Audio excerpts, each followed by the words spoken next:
This is about to change everything, you guys. And to be quite honest with you, we may only have 6 days left to prepare. Now, I have a lot of information that I want to share with you guys today, particularly concerning information. I don't want you guys to panic, but I do want you guys to be aware of what appears to be coming down the pipeline. And I'm going to be sharing that information with you guys in this video. We've got a lot to cover today. We've got gas prices. We're seeing it's really hard to keep up with a lot of the things that are going on in our society right now. Anywhere from food shortages, rising gas prices, diesel shortages. You know, we've got droughts. We've got water droughts coming out of the west into the Midwest. I mean, things are really getting crazy here, you guys. I mean, I feel like almost every single crisis is that we could possibly have is getting worse. Blackouts. I'm seeing a lot of blackouts being reported out in the Midwest. We do have a lot to cover today, guys, but like I said, you know, this is going to change everything. And like I said, we may only have 6 days left to prepare. And I appreciate the feedback that you guys give, and you guys please comment down below. You guys let me know if I'm off base. Let me know if you agree with me, if you disagree. I totally appreciate your feedback. I'm not an expert at all. Just looking at the facts and the information that I can collect, that is made available to us. And you know, the goal is just to kind of connect the dots and prepare our communities as best we can. You know, it's all about preparation and preparing. So, and speaking of your feedback, I want to thank you guys so much. I'm trying to overcome an illness right now, and a lot of you guys have left me with a lot of home remedies and things to get well soon. So I just want to thank you guys so much for that. You guys have no idea, and I've actually been taking your advice on that. The solution here, unfortunately, is probably a recession, and this is what they're saying. Now, gas prices, they remain above $5 a gallon across the United States, and it says here that the best guess would be a peak around $5.50 a gallon on average across the country by this summer. This is one analyst reporting future predictions for gas prices going across the country. I've actually seen analyst predictions upwards of $6.50 per gallon for regular unleaded gasoline. Not really sure what the diesel predictions are. Honestly, we may be just lucky to have diesel, assuming that we actually have a shortage of some sort. Hopefully that never happens. But of course, gas prices and diesel prices will directly affect what we're paying in the grocery stores for our food. So that's another issue. The Fed promises an unconditional approach to taking down inflation, according to what they're reporting to Congress here. Now, as you guys know, just 2 days ago, the Federal Reserve yet again raised interest rates in one of the most aggressive moves that we've ever seen, or that we've seen in probably the last 40 years. This is absolutely unprecedented. This is affecting the stock market. If you guys have seen the stock market yesterday, it was another bloodbath in the stock market, and this has a lot of people concerned, and rightfully so. It's like, it's your 401ks, it's your 401k balances, literally just being wiped away. People are being wiped out in days, you know, and especially if you're either approaching retirement or you're in retirement, to see your 401k portfolio value drop so aggressively overnight. I mean, trillions of dollars of wealth is being evaporated in an instant. So anyway, you know, and it's not just the stock market. You're seeing cryptocurrency markets literally just crashing. Bitcoin has probably been more volatile in the last 6 months than I've ever seen Bitcoin. It wasn't too long ago that Bitcoin was valued at a little over $60,000 per coin, and just this week, I didn't check it today, but just this week, Bitcoin's in the $20,000 price point. And I'll be quite honest with you, I was actually watching this one report on a prediction of Bitcoin potentially going as low as $12,000 if certain events come into play. And I'll save that for another video. You guys can let me know if you guys have heard anything about that. Perhaps I'll maybe make another video going into more details about that. Um, Signs of the worst year for the stock market investors in a decade as Wall Street slips into a bear market as Bitcoin crashes. So, this is, and here we have the Fed raising interest rates, right? But going into the pandemic, the whole goal of the Fed was to keep the economy from crashing. We had to shut down the whole economy. Everyone was locked down, stuck in your houses, couldn't go anywhere unless you were an essential worker, right? And to prevent the economy from crashing, the Fed lowered interest rates very aggressively, and they made different funding available for those to attempt to kind of, get by during this pandemic while they couldn't get to work, while you're locked down in your house. They were also buying up assets and propping up the market.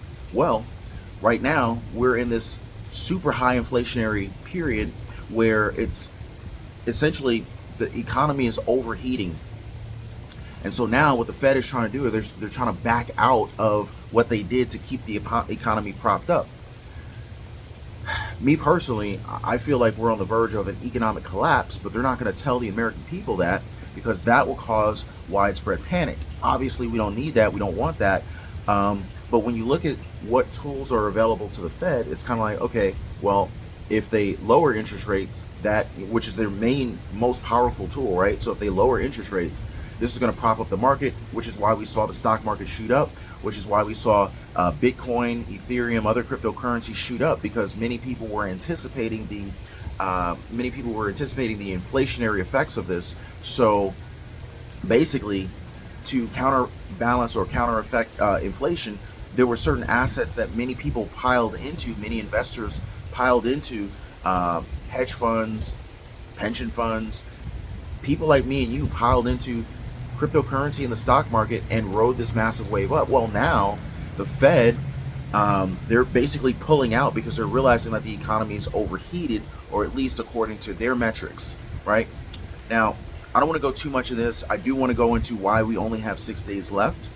And I also want to go into the big changes that are coming that could literally just change everything. Me personally, I'm expecting another crisis, and not the crisis of not being able to buy a house because you're being outbid because the demand is so high, but the next crisis may be a lot worse than that. I'm not going to go into that on this video. Recent news have come out. The WHO's, the World Health Organization's emergency meeting to assess if monkeypox global health is an emergency. It says here that the WHO said Tuesday it would hold an emergency meeting on June 23rd, which is 6 days from now. The WHO, the World Health Organization, said Tuesday it would hold an emergency meeting on June 23rd to determine whether to classify the global monkeypox outbreak as a public health emergency of international concern. This may be one of those videos where you want to just kind of share with your friends and your loved ones, let them know what's going on. I really appreciate you guys liking the videos. Thank you for subscribing to the channel. If you guys remember, let's go back a little bit. 2019, end of 2019, going into 2020, there were murmurs. There were very mild, subtly mentioned discussions about the previous pandemic that we went through. Started off small, started far away, right? And more chatter started to pick up, right? It's kind of like when you see a small gray cloud way off in the distance, you don't worry about it because most of the sky is blue, right? But 30 minutes, an hour later, that cloud seems to be a little bit closer to you, maybe a little bit bigger now. Another 30 minutes, another hour, it's a lot closer, maybe half the sky is gray. And then all of a sudden, before you know it, it's like, all right, we all got to go inside, barbecue's over, so to speak, right? Thunder and lightning, it's pouring down, raining. It went from blue skies to, torrential downpour. And that's pretty much how the last pandemic hit us. I'm really concerned, and I'm no expert. I'm just looking at historic events, looking at what has happened in the past and what likely might happen going forward here. Um, I'm just saying, we have to prepare you guys. This is all about preparation. And the last time we got caught off guard, and fool me once, don't fool me twice though. So, quote here, it says the outbreak of monkeypox is unusual and concerning. For the reason I have decided to convene the emergency committee under the international health regulations next week to assess whether this outbreak represents a public health emergency of international concern. And this is coming from the World Health Organization Chief Tedros Adhanom Ghebreyesus. I'm sure I butchered his name, but anyway, so this is an official statement here, guys, and they were saying it's nothing to worry about. Hopefully it is nothing to worry about, but hey, they said that they're going to hold an emergency meeting 6 days from today, so we'll have to see where that goes. The World Health Organization is reportedly convening an emergency meeting on the alarming spread of monkeypox around the world, including a possible case in the Big Apple in New York City, right? So let's just think about this for a second. One of the most highly populated cities has a possible case, right? So just think, first of all, not only is it a highly populated city, it's not in some rural county with 50 residents, right? Or 50 residents in it, right? It's in a highly populated, very condensed city. Now I'm willing to bet that if you had an opportunity, if you had a chance of saying, hey, do you want a possible highly contagious outbreak to take place in a rural community versus a city, it would be better for it to happen in a rural community because there's fewer people to spread it. They're farther apart. Maybe you could kind of isolate those individuals, quarantine them more easily, and stop the spread fairly easily. But you drop this in New York City, for example. First of all, not only does New York have a international airport, multiple airports, but international at that, right? Which I guess is also not surprising for it to happen there. If you have an international airport, it's more likely that someone who is, maybe traveling abroad may have a greater likelihood of contracting this thing and coming here. Anyway, so then you have very tightly packed buses and trains and thoroughfares. I mean, in New York City, one person just going to work can pass thousands of people. So if that one person stuck on a train for 30 minutes, comes in contact with God knows how many people, maybe hops on a bus after the train, hops in a cab, then that cab takes it. I'm just saying, this thing can get around fairly easily in a very tightly packed community, tightly packed city. So definitely got to keep an eye on that. And and of course we've got the rolling blackouts here. And oh man, it's kind of tough to keep up with all these different crises, right? How rolling blackouts could affect Louisville and Indiana amid heat wave. Step outside and you can feel it. Yeah, I mean, it's not too bad today. Out here it feels like it's about, 88 degrees in the shade. But the last few days it's been over 100 degrees every single day for the last probably a good 5 days.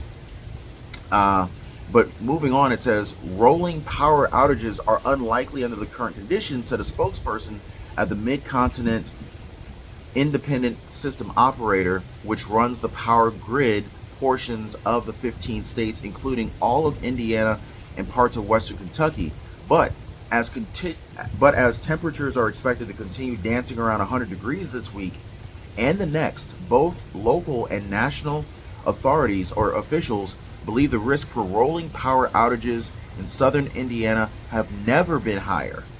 Now, what I wasn't aware of until just recently, apparently these power grids are manned or controlled that reach quite a distance, and it looks like it's interstate. The power grids are managed by a system that can control power grids from an interstate perspective.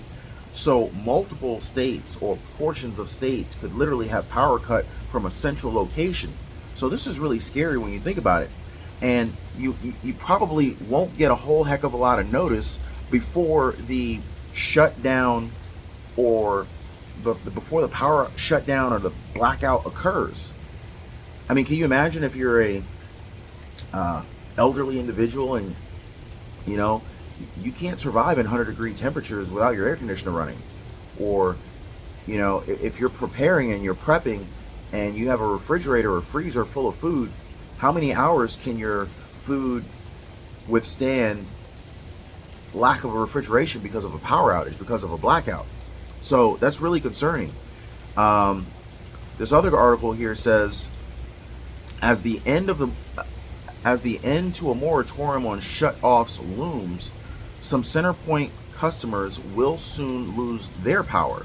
So one of my recommendations would be, knowing that we're likely to see some rolling blackouts and power outages, might be a really good idea to get a generator to at least power the essentials. Goes on to say, according to the North American Electric Reliability Corporation, which regulates grid systems throughout the continent, dude, they're literally saying that the North American, like I said, I'm not an expert, I'm just sharing this information with you guys, not a power expert or anything along that line, but according to the North American Electric Reliability Corporation, which regulates grid systems throughout the continent, our region could be susceptible to rolling blackout as high demand for air conditioning and electricity puts extra stress on the infrastructure. It says here, quote, "We've been seeing this trend for the last few years, but this summer's assessment reflects the potential for the tightest conditions we've experienced." Now get this, guys. It says here, rolling blackouts are temporary outages grid operators sometimes trigger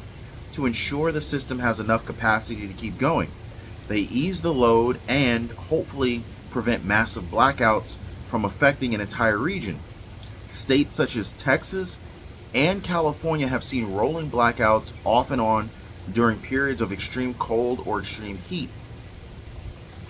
Utilities told the Bloomberg Herald Times that rolling blackouts this summer are a worst case scenario. So guys, like, they're literally telling us that the hotter it gets outside, the more likely that we're going to experience rolling blackouts, power outages, and shutdowns.